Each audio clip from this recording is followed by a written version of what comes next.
Haktır Allah. Haydır Allah. Haktır Allah. Haydır Allah. Haktır Allah. Haydır Allah. Vakit geldi Deli. Son nefesime kadar senin yanındayım beyim. Haktır Allah. Ah bebeğim. Ah be Süleyman Şah.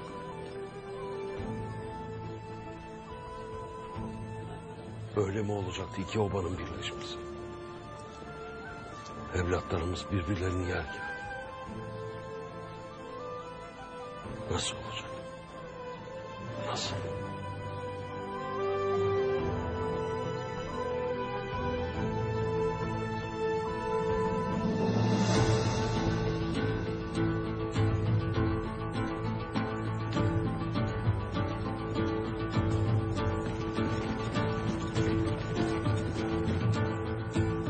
Ol deyince olduran, gönüllerimizi imanla dolduran, Allah'a, sancağa, pusata yemin olsun. Çıktığım gaza yolunda Hızır Ata yoldaşım, Hazreti Ali pirim olsun. Zülfikar pusatım, düldül atım olsun. Sefer bizim, zafer Allah'ın olsun.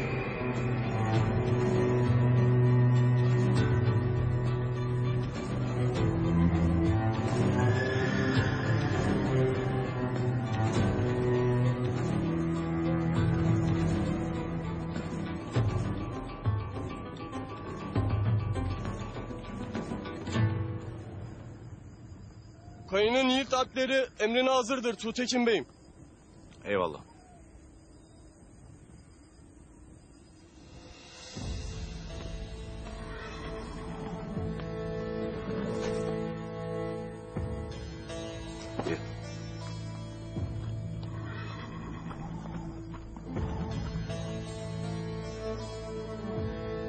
Kayıların ve Dodurgan'ın yiğit alpleri.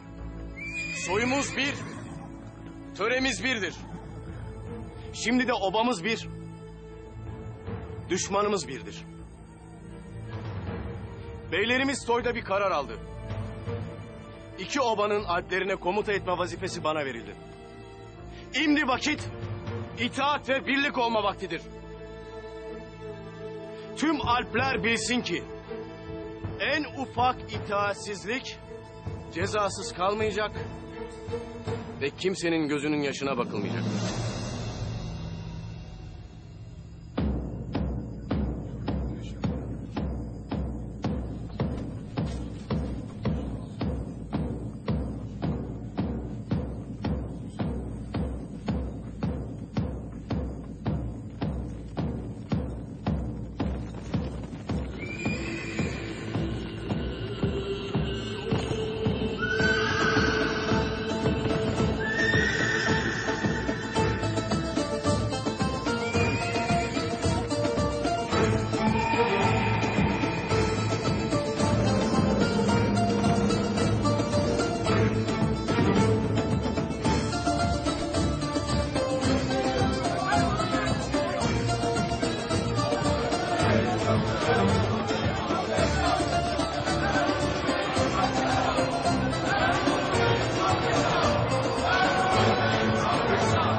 Vay benim 40 canlı kardeşim.